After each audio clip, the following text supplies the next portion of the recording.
Hello friends, আমরা আজকে একটা কোটের সম্বন্ধে আলোচনা করব। তো দেখ বুঝলে ভাইপো, কালকে আমাদের এই বেতারি একটা ছেলে, তার কালকে কোর্ট ছিল। এখন সে আমাকে প্রশ্ন করেছে, দেখো এটা সঠিকভাবে প্রশ্নটা জানো কি জানো না। তো প্রশ্নটা হচ্ছে এই, ও যখন জামিন নিতে যায় তখন তো ওর জীবনে প্রথম কোর্টে যাওয়া।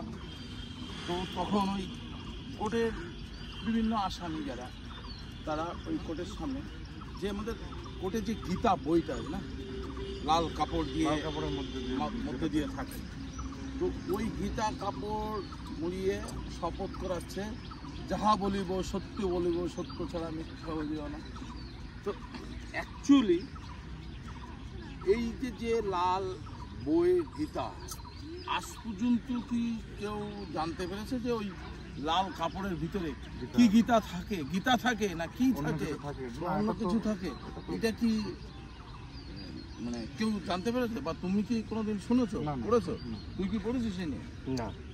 ওই লাল কাপড়ের ভিতরে যে গীতা থাকে না কি থাকে, আজ পর্যন্ত কোনো কিছু দেখেছিস? আমরা জানি না, দেখিনি। কি থাকে সেটা তো যদি, হ্যালো ফ্রেন্ডস, তো যদি কেউ জেনে থাকো যে ওই লাল কাপড়ের ভিতরে কি থাকে, বা এইটা আমাদের পড়িয়েছে, ঠিক আছে, বা দেখিয়েছে, তো যে জানো কমেন্টস করে জানাবে। এবং আমিও আমার ওই ভাইটাকে উত্তর দিতে পারবো যে না, বিষয়টা এই নাই।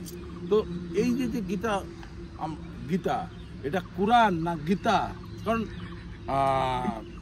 এখানে তো মহামাডান যারা মুসলিম, তাদেরও তো শপথ গ্রহণ করতে হয় অবশ্যই, ঠিক আছে, এবং হিন্দু যারা, তাদেরও শপথ গ্রহণ করতে হয়। তাহলে ওটা কি জিনিসটা কি, এই জিনিসের বিষয় যদি যে জানো, বন্ধুরা তোমরা আমাদের কমেন্টস করে জানাবা যে হ্যাঁ আমি এইটার সম্বন্ধে এই জানি। এবং আমার আর একটা কথা হচ্ছে যেটা, যে অ্যাকচুয়ালি কি গীতা ছুঁয়ে কেউ কি সত্যি কথা বলে? যে যাহা বলিব সত্য বলিব, মিথ্যা ছাড়া সত্য ছাড়া মিথ্যা বলিব না। তো তাহলে ওই গীতা ছুঁয়ে শপথ নেওয়ার কারণই বা কি?